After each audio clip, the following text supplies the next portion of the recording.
పేద ప్రజల ఆరోగ్య భద్రతకు రాష్ట్ర ప్రభుత్వం కట్టుబడి ఉందని రాష్ట్ర గృహ నిర్మాణ సమాచార పౌర సంబంధాల శాఖ మంత్రి కొలుసు పార్థసారథి చెప్పారు.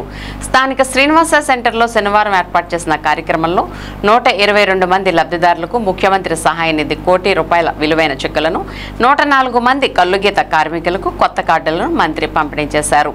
ఈ సందర్భంగా మంత్రి పార్థసారథి మాట్లాడుతూ ప్రతి పేదవాడికి మెరుగైన వైద్య సేవలు అందించాలన్నదే కూటమి ప్రభుత్వ లక్ష్యమన్నారు. నూజివీడు నియోజకవర్గంలో ఏ పేదవాడు తనకి అన్యాయం జరిగిందని బాధపడే పరిస్థితి రాకుండా వారిలో ధైర్యం నింపడమే తన లక్ష్యమన్నారు.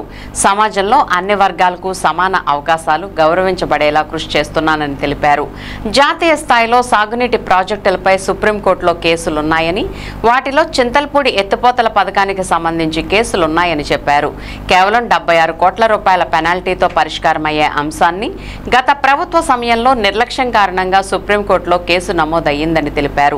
నూజివీడు నియోజకవర్గం ఉమ్మడి కృష్ణా జిల్లాలో విలీనంపై మంత్రుల సబ్ కమిటీ అధ్యయనం చేస్తోందని, ఎవరూ ఎటువంటి ఆందోళన చెందవద్దని, ఈ విషయంలో కొందరు రాజకీయ దురుద్దేశంతో బురద జల్లుతూ ప్రజలను తప్పుదోవ పట్టిస్తున్నారని, ఇది మంచి పద్ధతి కాదన్నారు. కార్యక్రమంలో Nuzvid municipal vice chairman Pagadala Satyanarayana, municipal floor leader Cherukuri Durgaprasad, వివిధ శాఖల అధికారులు, పట్టణ మండల నాయకులు తదితరులు పాల్గొన్నారు. CMRF చెక్కులు కానీ LOCలు కానివ్వండి, 89 లక్షలు మరి ఎవరైతే ఇటీవల ట్రీట్మెంట్ చేయించుకున్నారో, వైద్యం చేయించుకున్నారో వాళ్ళందరికీ కూడా పంపిణీ చేయబడతా ఉంది. ఇప్పటి వరకు దాదాపు ₹6 కోట్ల మరి ముఖ్యమంత్రి సహాయ నిధి నుండి ఈ రాష్ట్రంలో ఈ నియోజకవర్గంలో కొన్ని వందల మందికి ఆర్థిక సహాయం చేయడం జరిగిందని చెప్పేసి మనం చేస్తాం. భవిష్యత్తులో కూడా ఇటువంటి సహాయం ముఖ్యమంత్రి గారి నుంచి అందింది. వారికి మనసారా నియోజకవర్గ ప్రజలందరి తరఫున ధన్యవాదాలు కూడా తెలియజేస్తా ఉన్నాను. మరి ఈ నియోజకవర్గ అభివృద్ధి గురించి ఇప్పటికే దాదాపు ₹100 కోట్ల శాంక్షన్ చేయడం జరిగింది.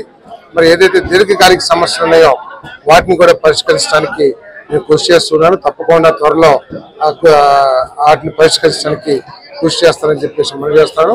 సంక్షేమ కార్యక్రమాలు అర్హత ఉన్న వాళ్ళందరికీ కూడా మరి తప్పకుండా ప్రభుత్వం అందజేస్తుంది. ఎవరికైనా రాకపోతే ప్రభుత్వం దృష్టికి తీసుకొచ్చినట్లయితే వారికి కూడా అందించే విధంగా చర్యలు తీసుకుంటామని చెప్పేసి కూడా ఈ సందర్భంగా నేను తెలియజేస్తాను. కానీ దాన్ని వక్రీకరించి రాజకీయంగా బురద జల్లటానికి ప్రయత్నం చేయటం, సరే బురద జల్లటానికి ప్రయత్నం చేయటం ఒక ఎత్తు అయితే, నా వ్యక్తిగత ఆఫీస్ దగ్గరికి వచ్చేసి ధర్నా చేయాలని ఆలోచన చేయటం, ఇదంతా కూడా ఏంటంటే రాజకీయంగా అది కరెక్ట్ కాదని చెప్పేసి మనం చేస్తాం. అది విజ్ఞత కాదు. మీరు ఏ సమస్య గురించి అయినా సరే ప్రభుత్వం మీద ఒత్తిడి తీసుకురావడానికి ఎక్కడైనా ధర్నాలు చేసుకోవచ్చు పబ్లిక్ ప్లేస్ లో, కానీ ప్రైవేట్ ప్లేస్ లోకి వచ్చి చేయటం అనేది అది కరెక్ట్ కాదని చెప్పేసి భావిస్తాను. అటువంటి చేస్తాం మూలంగా ఊరిని విద్వేషాలు రెచ్చగొట్టుకుంటాం తప్పితే వేరేది కాదని కూడా చెప్తాను. బట్ నేను కూడా ఈ నియోజకవర్గాన్ని ఎన్టీఆర్ జిల్లాలో కానీ కృష్ణా జిల్లాలో కానీ కలపాలనే డిమాండ్ ని నేను తప్పకుండా ప్రభుత్వానికి, కమిటీ సభ్యులకి అందరికి కూడా తెలియజేస్తానని చెప్పేసి తెలియజేస్తూ దీనికోసం నా వంతు నేను గట్టిగానే ప్రయత్నం చేస్తాను. అవసరం అయితే ప్రజలందరూ సహకారం కూడా తీసుకుంటానని చెప్పేసి కూడా సందర్భంగా తెలియజేస్తాను.